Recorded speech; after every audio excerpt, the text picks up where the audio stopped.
นะโมตัสสะภะคะวะโตอะระหะโตสัมมาสัมพุทธัสสะนะโมตัสสะภะคะวะโตอะระหะโตสัมมาสัมพุทธัสสะนะโมตัสสะภะคะวะโตอะระหะโตสัมมาสัมพุทธัสสะพุทธังธัมมังสังฆังนัมมัสสามิ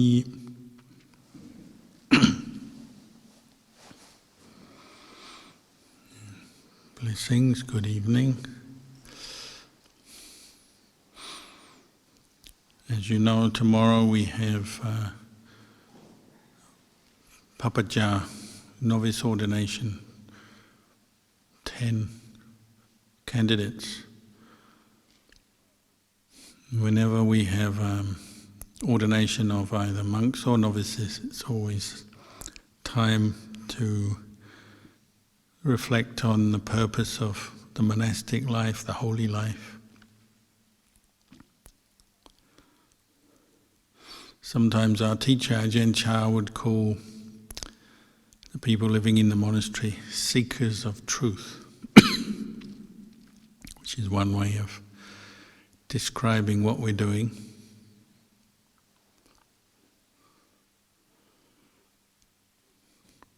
We're seeking truth. We have to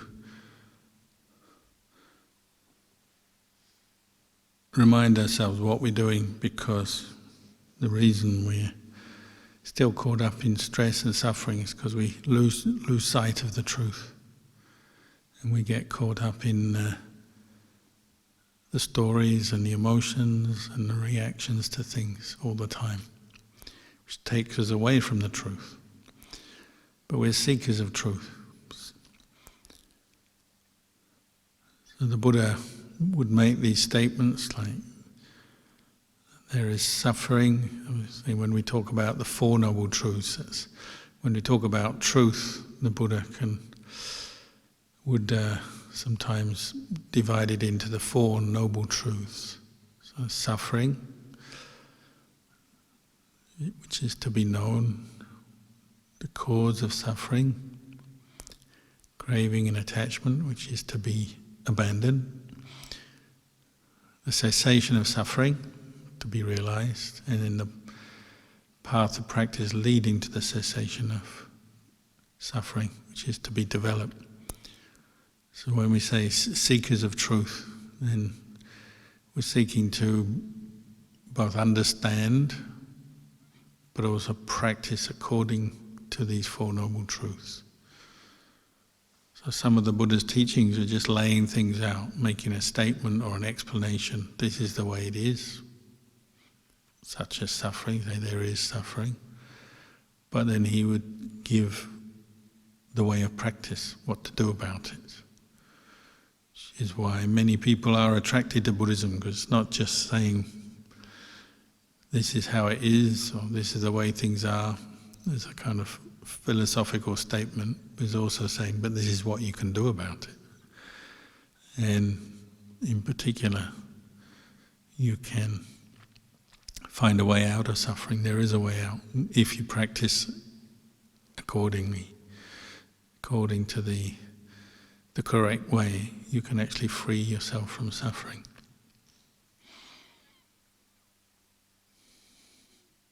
So the teaching is both an explanation of how things are, but also giving you a practical and direct way what to do about it. A complete package.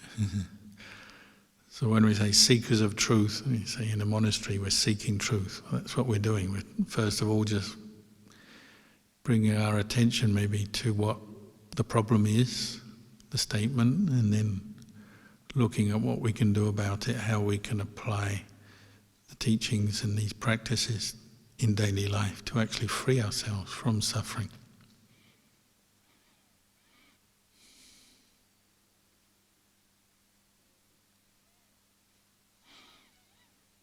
And the way of training that we use, say in a monastery, we have the discipline, or what we call the Vinaya, monastic discipline.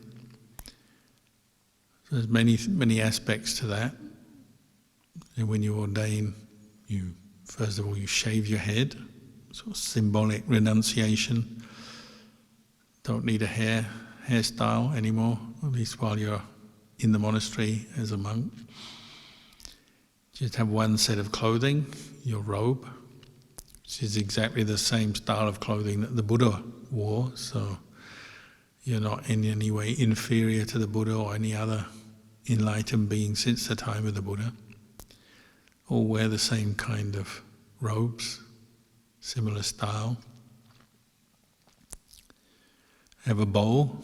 You get given an alms bowl on your ordination day, which is the way you collect food. It gives you a chance to live in a way where you're modest.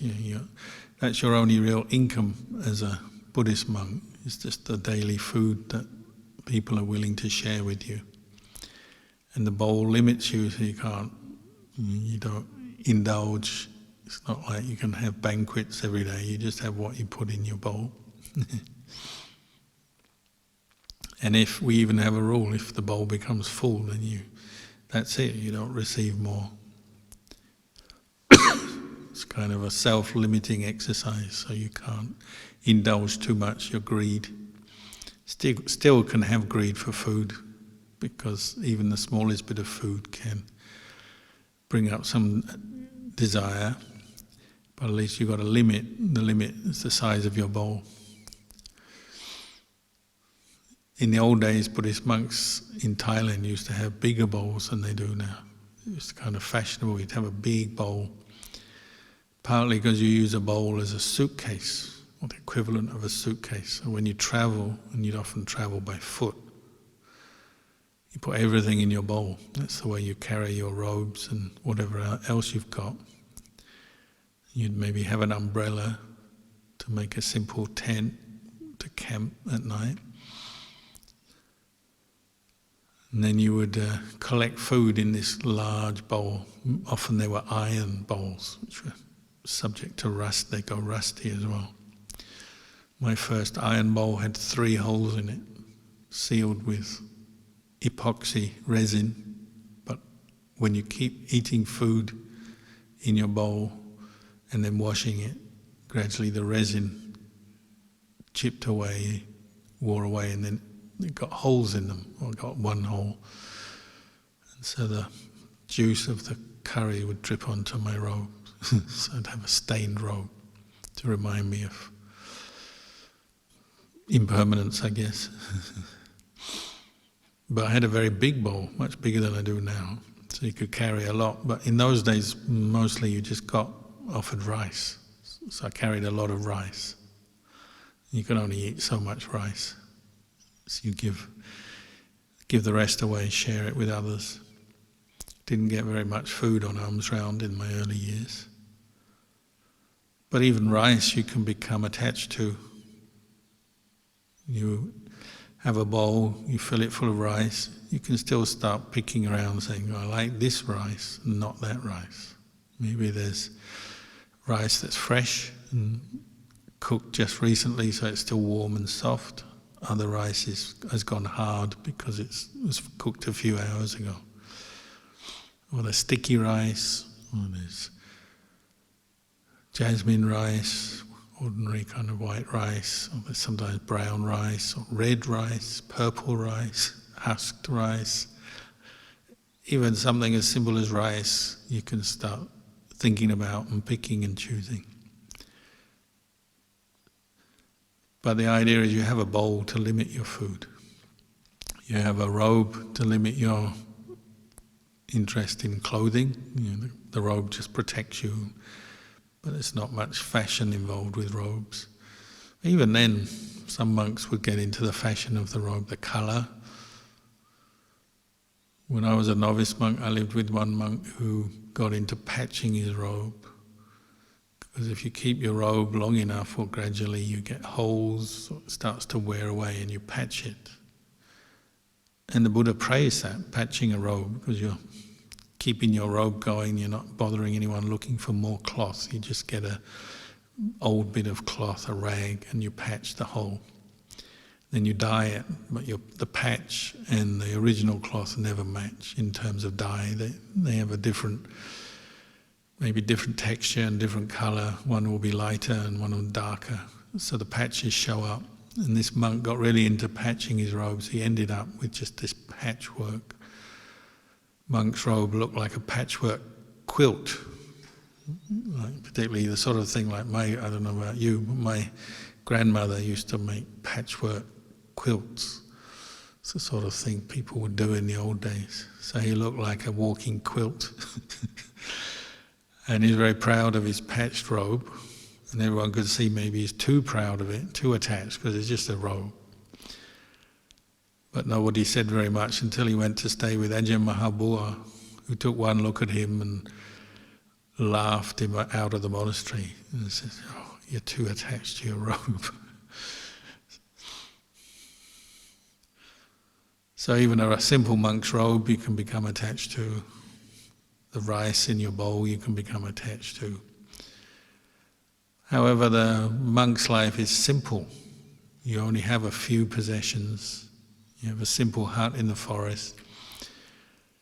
The idea is that helps you to see your cravings, your desires and your attachments. In the lay life it's hard because your desires, preferences, attachments and clinging is spread over so many things, so many people, so many objects. You hardly know where to start.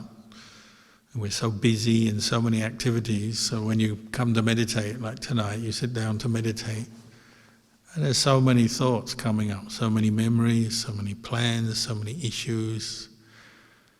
So if you start talking about craving and attachment, there's a lot to deal with. Quite busy, our minds are quite busy because our lives are quite busy, full of stuff. As a monk, your life can be busy, but it's more moderate and there's more limits on it. Your possessions are more limited. The activities are more simple because you keep a very high standard of discipline. You have lots of rules and precepts. So that helps you to see craving and attachment. Some people misunderstand. They think you come into the robes seeking to train your mind to understand the truth, to be peaceful, to find Nibbana. Well, you do, but they think it's all just going to happen just like that. As soon as you've shaven your head, put on the robe, everything drops away. All this busyness and attachment and desire just drops away and you're peaceful. So they come to the monastery and they say, "Oh, you monks, you're just living here, so peaceful, you're not in the real world, it's so easy for you, we are facing the real problems." Of course, you come into the monastery, your mind comes with you, and your craving and attachment and your busyness comes with you. It doesn't just disappear at the door of the monastery. But the idea is because you are a seeker of truth, you're training yourself to observe, to learn, to be curious. The environment and the lifestyle will help you, but it's not all going to drop away just like that. You have to work with your mind, with the practice. So when I was a young monk, they'd show you to your kuti in the forest and say, "This is your place of work." Some people think becoming a Buddhist monk is just holiday. "Oh, I'm just here for a holiday, don't have to do anything. Don't have some boss telling me to do all these jobs to earn money. I'm going to have a holiday." But it's not a holiday if you understand correctly. How could a seeker of truth be on holiday? You're here to work, but spiritual work, Dhamma work. And the place of work, well, you go to your kuti, that's where you're working. You're working with yourself, your mind. You're working to bring up mindfulness, bring up what we call heedfulness, appamada. We just chanted, the Buddha's very last teaching. He said, everything is impermanent, be heedful and practice with heedfulness. It's not a word you hear very often now. It's kind of superseded or taken over by the word mindfulness. And they're very close, these words, but heedfulness is kind of broader. Heedfulness really means to be cultivating all aspects of the Noble Eightfold Path, and back to the Four Noble Truths. The path is to be cultivated, and mindfulness is very much at the centre of that, but it's not the only factor or the only quality. Heedfulness is maybe just keeping you on the path where you might be distracted or straying off, cultivating sila, cultivating samadhi, cultivating insight, right view. All these aspects work together. So you go back to your kuti in the forest, this is a place to be heedful. Because what happens, the mind state of the I just want to have a holiday or a rest comes in, and you go back to your kuti, maybe you just sleep. Especially in the beginning, it's a very common phenomena. Oh, I just sleep. That's why we have so many thin mattresses. Because if you had a nice big fat mattress, you'd sleep too much. You have a thin mattress, even if you try to indulge in sleep, after a while it still hurts. So you have to get up. To be heedful, use your time well, do your work, the work of a Buddhist monk.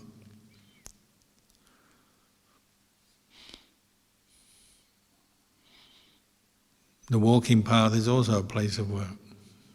I used to regularly look after senior monks when I was a junior monk, like Ajahn Mahabua. You see the walking path, you go, that's your place of work. Again, we're not here for a holiday, we're here for work, working of the heart or the mind, cultivating mindfulness, cultivating right view, cultivating insight, understanding suffering, its cause, and then how to abandon the cause. That's work, it takes effort.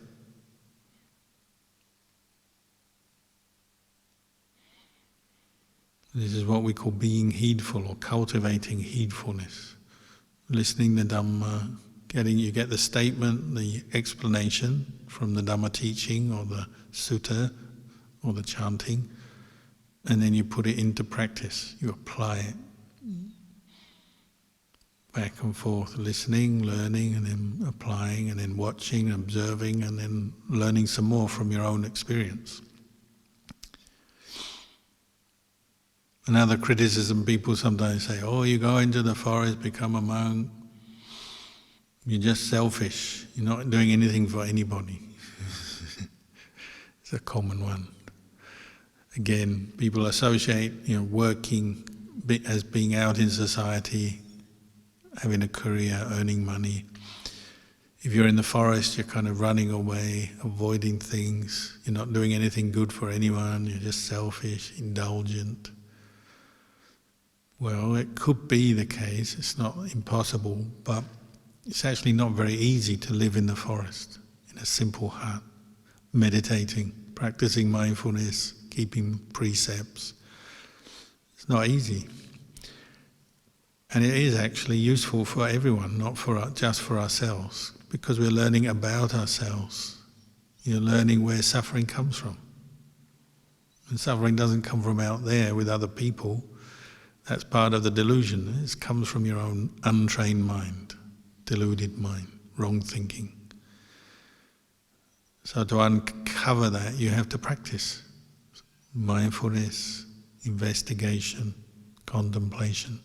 It may take a bit of time, but that's what we're doing here. We're practicing. And another thing people often misunderstand, they say, well, you're just being selfish, but even just living in the forest, if you're keeping the precepts of a Buddhist monk or a novice monk, you're not harming anyone. That takes effort again. The mosquito or the fly lands on you, you don't kill it. You have to be restrained, careful, mindful.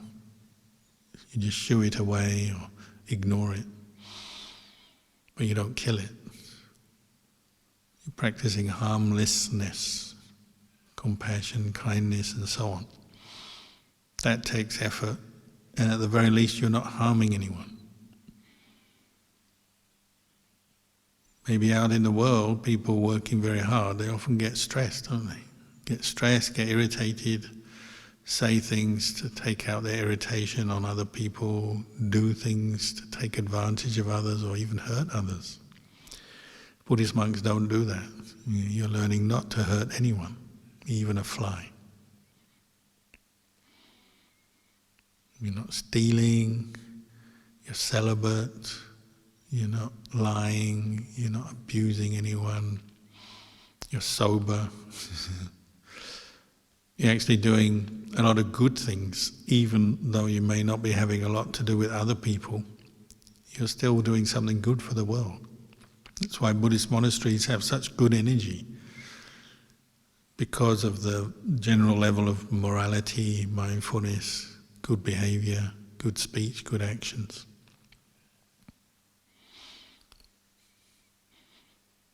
So simply being on your own in the forest doesn't mean to say you're not helping the world, you are. But by developing yourself first, then you're more benefit, more use to the world.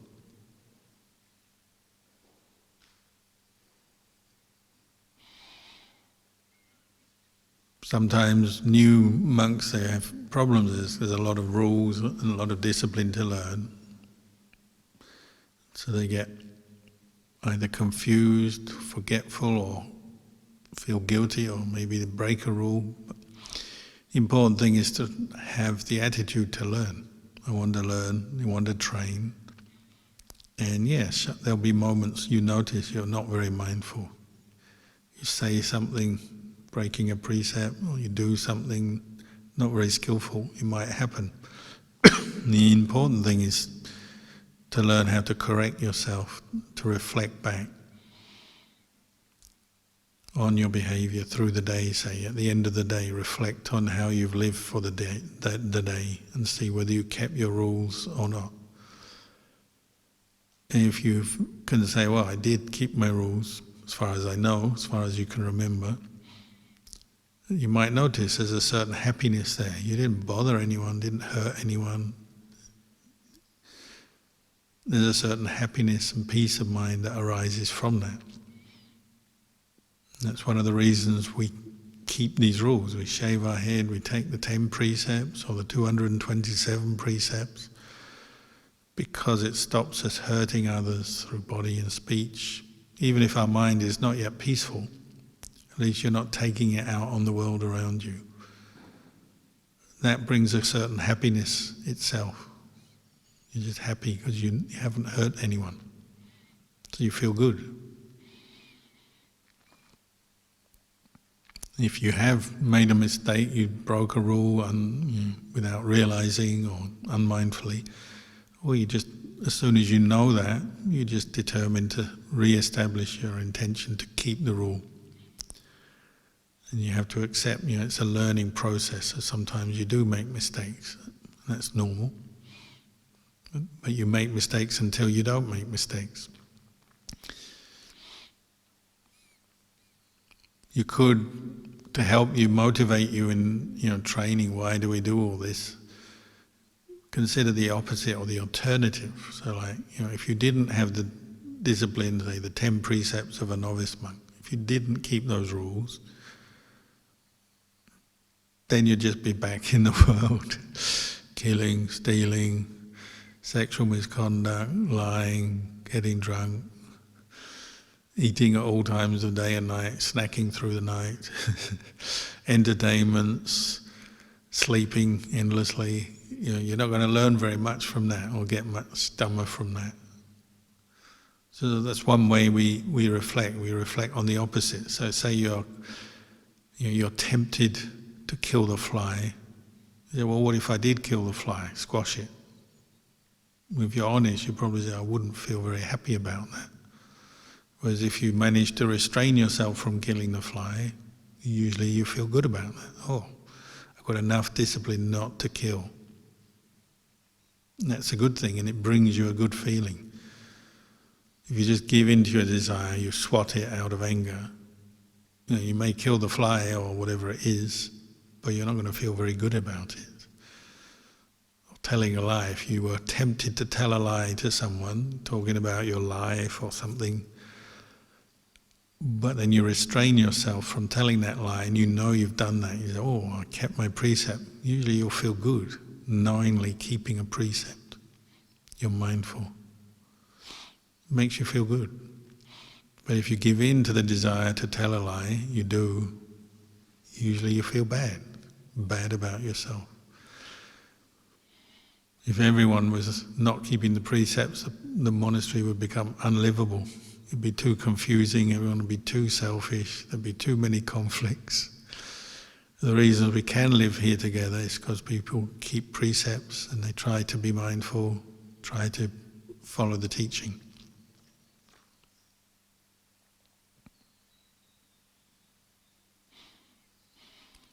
So sometimes we can use that as a reflection. What if I wasn't practicing? What if I give in to my anger, or give in to my greed, or give in to my attachment, my fear, my worry, whatever it is?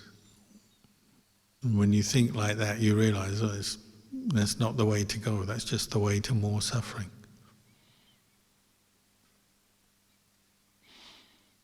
You are aiming to get to the point where you can be mindful enough, paying attention, and looking back at yourself so that you can learn from your experience. Of course, sometimes we miss things, we're just not very mindful, so we do say things, do things which hurt ourselves, hurt others in life. The idea is to improve the level of mindfulness, and that's why we're practicing. So you catch yourself, ideally before you say it, before you do it, you know. And when you're meditating, even before you think something or as you're thinking something, to know it. The more you practice mindfulness, the more you realize, there's the mind that knows, this quality of knowing, and then the mental state, the thought, the intention that is known. But they're not the same thing. This is a fundamental part of Buddhist training, and particularly meditation. Getting to see the mind or know your mind, which is basically empty. It's just a quality of knowing, a quality of awareness. But then there's the contents of the mind, all the stuff we've thought about and remembered, and our emotions and feelings. That's what we usually identify with and get caught up in. The pleasures, the pains, the happiness, the sadness, and the complexity of life, the busyness of life. That's all the contents of the mind. It's not the mind itself. It's another reason why living in the forest is helpful, because it gives you a chance maybe to see that difference, see the separation or know the separation. There's the mind, and there's the thing that the mind knows, the object of mind, we say. There's physical objects, like this body and the material world. There's feelings, pleasant, unpleasant, or neither pleasant nor unpleasant. There's mental states, often what we call thoughts. But we say mental states, kusala dhamma, wholesome mental states, akusala dhamma, unwholesome mental states. They're different, aren't they? When you pay attention to your mind and you pay attention to the different thoughts, moods, mental states arising, passing away, there's a difference between kusala and akusala. Probably you get to the point where you say kusala are better, because they bring with them a feeling of peace, happiness, well-being. Akusala, like greed, anger, delusion, fear, anxiety, what we call stress or suffering, brings with it an uncomfortable, unpleasant feeling. There's a difference. Neither of those two things are the mind. These are the contents of the mind. And as we improve our awareness and train in that, observing back at the mind, we can see, well, there's the mind and then there's the content, the thought, the mood or the emotion. But they're different things. And when mindfulness is strong and clear, what we call clear comprehension is working, and there's a certain wise reflection going on, you may have wholesome states of mind arising, but you know them, and this is wholesome. Maybe something to be developed, continue with, or maybe an unwholesome state of mind which is to be abandoned as quickly as possible. But you're able to know that and see that.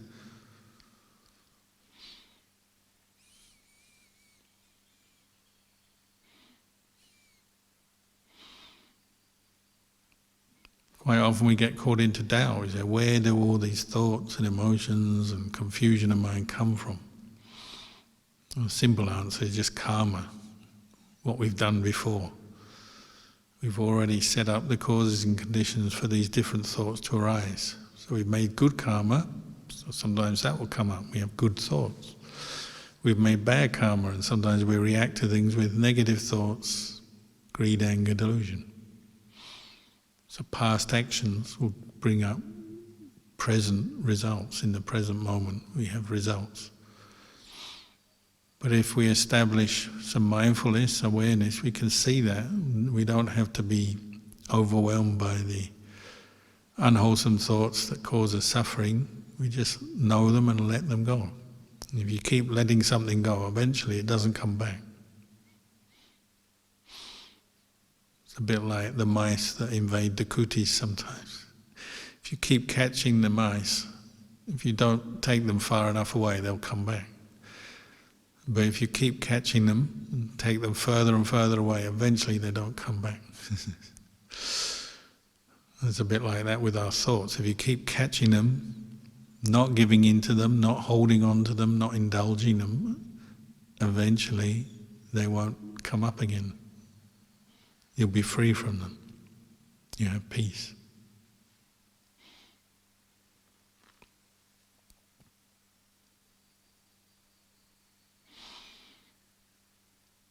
So much of this practice is getting to the point where you can know your own mind.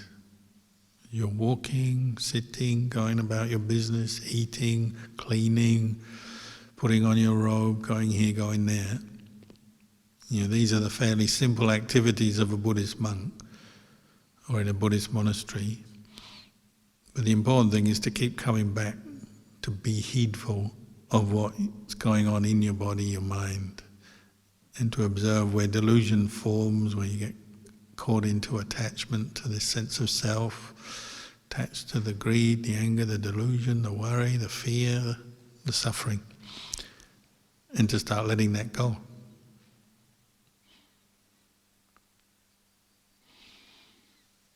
So maybe I'll leave you with these reflections tonight, and in a moment we'll end the session.